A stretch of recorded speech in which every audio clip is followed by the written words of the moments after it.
안녕하세요. 좋은 생각입니다. 오늘은 채권 투자 핵심 노하우라는 책을 가지고 왔습니다. 일반적으로 채권은 투자 포트폴리오 구성에 매우 중요한 한 축을 맡고 있습니다. 그럼에도 불구하고 주식 관련된 책은 시중에 흘러 넘치고 있는 반면 채권에 관한 책은 거의 전무한 상황입니다. 이러한 상황에서 이 책을 만난 것은 매우 큰 행운이라고 생각합니다. 체계적이고 자세하게 채권 투자의 모든 것, 핵심적인 노하우를 간략하고 알기 쉽게 조술한 책이기 때문입니다. 이 책의 저자인 마경환 씨는 국내외 유명 증권사에서 일해온 해외 펀드 전문가입니다. 이 책은 그의 경험과 노하우의 정수를 담은 책이라고 하겠습니다. 먼저 목차를 살펴보도록 하겠습니다. 제1장에서는 채권에 투자해야 하는 이유에 대해 다루고 있습니다.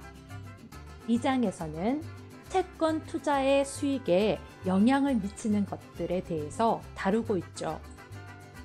제3장에서는 신용등급과 가상금리에 대해서 다루고 있습니다.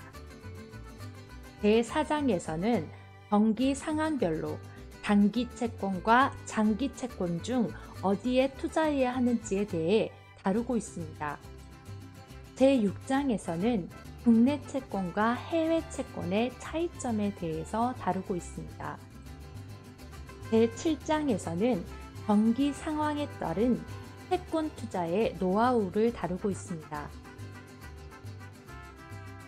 제8장에서는 투자 적격 채권을, 제9장에서는 하이힐드 채권을, 제10장에서는 이머징 채권을 다루고 있습니다. 제11장에서는 나에게 맞는 채권 펀드 선택하는 방법, 제12장에서는 채권 시장에 영향을 미치는 경제 지표를 다루고 있습니다. 제13장에서는 경기 선행 지표로 활용되는 채권 지표의 종류들에 대해 다루고 있습니다. 마지막으로 제14장에서는 세계적인 기관에서 이용할 수 있는 경제 정보들에 대해서 설명하고 있습니다. 저는 이 중에서 제4장에 경기 상황별로 단기 채권과 장기 채권 중 어디에 투자해야 하는지, 제5장에서의 채권 투자 시 조심해야 할 사항들, 제7장의 경기 상황에 따른 채권 투자 노하우, 제12장의 채권 시장에 영향을 미치는 경제 지표, 제13장의 경기 선행 지표로서의 채권 지표들, 마지막으로 14장에서의 세계적인 기관의 사이트에서 경제 정보를 확인하는 방법 등에 대해 간략하게 다루고자 합니다. 이 책은 오프라인과 온라인에서 절찬리에 판매되고 있으니 꼭 구매하셔서 읽어보시기를 강력히 추천드리겠습니다. 그럼 책의 핵심 내용을 살펴보겠습니다. 먼저 경제 환경과 자산 배분의 관계를 살펴보도록 하겠습니다.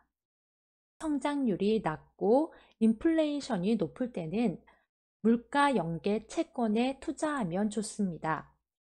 금리가 상승하더라도 이자율 위험에 노출되지 않고 오히려 금리 상승으로 인한 혜택을 볼 수 있는 자산이기 때문입니다.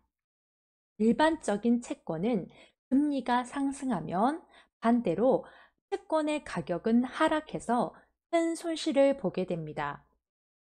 하지만 물가 연계 채권은 금리가 상승하더라도 오히려 금리 상승으로 인한 혜택을 볼 수 있는 자산이기 때문입니다. 성장률이 높고 인플레이션도 동시에 높은 상황에서는 원자재에 투자하는 것이 좋다고 합니다. 경제가 활성화되고 성장률이 높아지면서 원자재 수요가 증가하기 때문입니다. 하지만 개인들은 선물 투자에 매우 조심할 필요가 있습니다.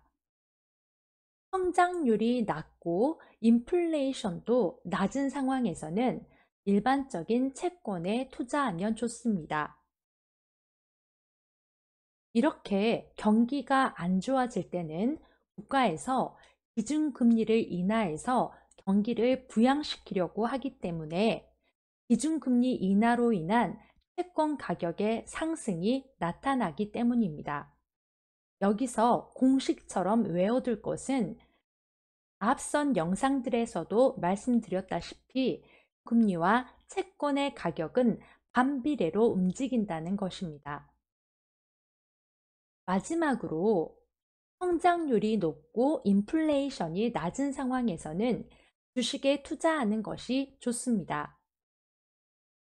일반적으로 채권 투자 수익은 이자 수익과 자본 손익으로 이루어져 있습니다. 여기에서 이자 수익은 가격 변동이 없습니다. 하지만 자본 손익은 가격 변동이 나타나게 되죠. 즉, 금리가 하락하면 채권 가격이 상승해서 자본 이익이 생기고요. 반대로 금리 상승이 이루어지면 채권 가격이 하락하여 자본 손실이 나타나는 것입니다. 이제 경기 상황별 단기 채권과 장기 채권 투자 결정 방법을 살펴보겠습니다. 먼저 경기 상승기에는 물가가 상승하여 중앙은행에서 이러한 물가를 잡기 위해 기준금리를 인상하게 됩니다. 이는 시장 금리의 인상으로 이어지고 금리와 반대로 움직이는 채권 가격은 하락하게 됩니다. 이러한 기준금리 인상기에는 단기 채권에 투자하는 것이 좋다고 합니다. 이때 투자 기간, 즉 듀레이션이 짧을수록 그리고 신용 등급이 낮을수록 유리하다고 합니다. 하이힐드 채권과 이머징 채권처럼 투자 등급이 낮으면서 투자 기간이 짧은 채권이 유리한 것이죠. 이렇게 투자했을 때의 기대 효과는 그렇게 많지는 않습니다. 왜냐하면 이러한 투자의 목적은 이자 수익과 가격 하락 위험의 최소화에 있기 때문입니다. 이러한 기준금리 인상기에서 채권 투자 시 겪게 되는 위험은 이자율 위험이라고 할 수 있습니다. 경기 상승으로 시중금리가 상승해 채권 가격이 하락하는 경우가 이에 해당합니다. 이제 경기 하락기에 채권 투자 방법에 대해서 살펴보겠습니다. 경기 하락기에는 경기 침체의 위험을 막기 위해 중앙은행에서 기준금리를 인하하게 됩니다. 이때 금리와 반대로 움직이는 채권의 가격은 상승하게 되죠. 이러한 기준금리 인하기에서 추천되는 채권은 장기 채권입니다. 특히 투자 기간인 듀레이션이 길수록 그리고 신용 등급이 높을수록 유리하다고 합니다. 하지만 단기 자금이 목적인 상황에서는 신용 등급이 높고 초단기 국채에 투자하는 것이 좋다고 하니 참고하세요. 이렇게 기준금리 인하기에 장기 채권에 투자했을 경우에 투자 수익은 매우 큽니다. 이자 수익의 추가적인 가격 상승이 최대화되기 때문입니다. 이러한 기준금리 인하기에 채권 투자에서 발생할 수 있는 위험은 신용 위험과 통화 위험입니다. 신용 위험은 경기 하락으로 발행 기업의 위험이 증가해 가격이 하락하는 경우를 말합니다. 통화 위험이란 해외 채권 투자 시 투자국의 통화가 하락하여 이자 수익보다 환차 손이 커지는 상황을 말합니다. 이상으로 경기 상황별 채권 투자 결정 방법을 살펴보았습니다. 각각의 상황에서 발생할 수 있는 위험들을 잘 고려한다면 성공적인 채권 투자가 가능하리라고 생각됩니다. 다음으로 투자 통화 전망하는 방법을 살펴보겠습니다. 해외 채권에 투자할 때는 반드시 알아야 하는 내용이죠. 먼저 국가 간 인플레이션 차이를 살펴봐야 합니다. 인플레이션이 높다면 실질 구매력이 저하되어 통화 가치가 절하되기 때문입니다. 통화 가치의 절하는 환율의 하락으로 이어집니다. 국가 간 실질 이자율 차이도 살펴봐야 합니다. 실질 금리가 상승하면 높은 이자율로 인해 외국 자본들이 유입되고 이로 인해서 환율이 상승하게 됩니다. 하지만 이때 물가가 높다면 금리가 높더라도 그 국가의 통화 가치는 떨어져 있는 상황이기 때문에 환율 강세는 나타나지 않습니다. 국가 간 경제 차이도 살펴봐야 합니다. 경상수지가 흑자를 나타낸다면 환율이 강세를 나타내게 됩니다. 또한 국가 간 투자 환경 차이도 살펴봐야 합니다. 투자하고자 하는 국가의 투자 환경이 개선된다면 그 나라의 통화가 강세를 나타내게 돼서 환율 역시 강세를 나타낸다고 합니다. 다음으로 채권 시장에 영향을 미치는 경제 지표를 살펴보겠습니다. 고용보고서, 소비자 물가지수인 CPI, ISM 제조업 구매자 지수인 PMI, 생산자 물가지수인 PPI, 그리고 주간 실업수당 청구 건수입니다. 이는 채권 시장뿐만 아니라 주식 시장에도 큰 영향을 미치는 주요 경제 지표라고 할 수 있습니다. 먼저 고용 보고서를 살펴보겠습니다. 미국 노동통계청의 월간 보고서 중에 한 내용이죠. 고용 보고서는 비농업 부분 고용인구, 실업률, 비농업 부분 주당 평균 근무 시간, 평균 시간당 이익 등으로 이루어져 있습니다. 비농업 부분 고용 인구가 15만 명 이상이면 노동시장의 확장을, 15만 명 이하면 노동시장의 축소를 의미합니다. 실업률은 경기 후행 지표로 경제나 기업 상황이 악화된 후에 증가하게 됩니다. 따라서 당장 실업률이 높지 않다고 해서 경기 침체가 오지 않을 것이라고 예상하기는 어려운 것입니다. 비농업 부분 고용 인구가 15만 명 이상이고 실업률이 낮고 비농업 부분 주당 평균 근무 시간이 높고 평균 시간당 이익이 높다면 임금 인플레이션이 상승하고 있다는 것을 의미합니다. 이렇게 물가가 상승하면 연준이 금리 인상을 통해 물가를 잡으려고 하고요. 금리가 인상된다는 것은 반대로 채권 가격이 하락한다는 것을 의미합니다. 반대로 비농업 부분 고용 인구가 15만 명 이하고 실업률이 증가하고 비농업 부분 주당 평균 근무 시간과 평균 시간당 이익이 감소하기 시작하면 임금 인플레이션이 줄어든다는 의미입니다. 이렇게 임금 인플레이션이 줄어들면 경기 둔화와 경기 침체를 막기 위해서 연준에서 금리를 인하하게 됩니다. 이러면 금리와 반대로 움직이는 채권의 가격은 상승하는 것이죠. 이러한 고용 보고서는 미국 경제 건전성을 측정하는 가장 정확한 지표라고 하니 참고하세요. 다음으로 소비자 물가 지수인 CPI를 살펴보겠습니다. 이는 소비자 관점에서 가격 변화를 측정하는 지표입니다. CPI를 활용하면 현재 경기 상황이 인플레이션 상황인지 디플레이션 상황인지 스태그플레이션 상황인지 판단할 수 있다고 합니다. 또한 코어 CPI라고 하는 핵심 소비자 물가 지수가 있는데요. 이는 변동성이 큰 음식료와 에너지를 차감해 계산합니다.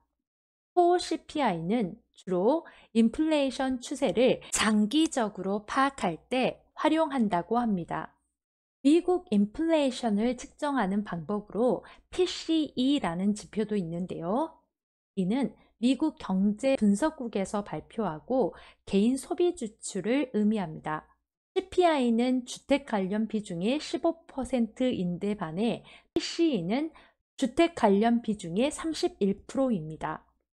PCE 지표 역시 연준의 장기적 인플레이션 추세 지표로 활용된다고 하니 참고하세요. 다음으로 ISM 제조업 구매자 지수 PMI 지수를 살펴보겠습니다. PMI는 제조업의 경제 건전성을 보여주는 지표입니다. 구성은 신규 주문, 재고 수준, 생산, 배송 속도, 고용 환경으로 이루어져 있습니다. 전월 대비 50 이상이면 제조업 경기 확장을, 50 이하면 제조업 경기 수축을 의미한다고 합니다.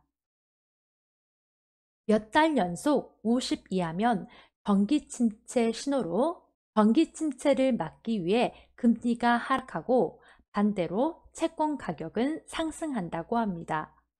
지난 70년 동안 단 2차례를 제외하고는 PMI 지수가 51 이하면 경기 침체가 시작되었다고 합니다. 하지만 PMI는 미국 제조업의 선행 지표지만 소비가 경제의 70%를 차지하는 미국 경제를 대변하기에는 부족하다고 합니다. 따라서 다른 경제 지표들도 같이 확인하여 투자 판단을 해야겠습니다. 이제 생산자 물가 지수인 PPI를 살펴보겠습니다. 판매자 관점에서 도매 수준 가격 변동을 측정하는 지표입니다. 구성은 완성품, 중간재, 원료의 물가 지수로 이루어져 있습니다. 월간으로 발표되는 경제 지표 중에서 가장 먼저 발표됩니다. 따라서 소비자 물가 지수를 예측하는 사전 지표로 활용되고 있습니다. 과거 6개월에서 12개월의 이동 평균을 활용하여 추세를 확인하는 것이 좋다고 합니다. 채권 시장에 영향을 미치는 마지막 경제 지표는 주간 실업수당 청구 건수입니다. 이는 고용시장과 경제의 선행 지표입니다. 실업자가 실업수당을 받기 위해 최초로 청구하는 건수입니다. 많아지면 경제 상황이 악화되고 있다는 뜻입니다. 경기 침체 전에 증가하는 특징을 보입니다. 실업수당 청구 건수가 감소하면 고용시장이 탄탄하다는 뜻으로 임금 인플레이션은 물론 인플레이션이 상승합니다. 이러한 물가를 잡기 위해 기준금리와 시장금리가 상승합니다. 이는 금리와 반대로 움직이는 채권 가격의 하락으로 이어지죠.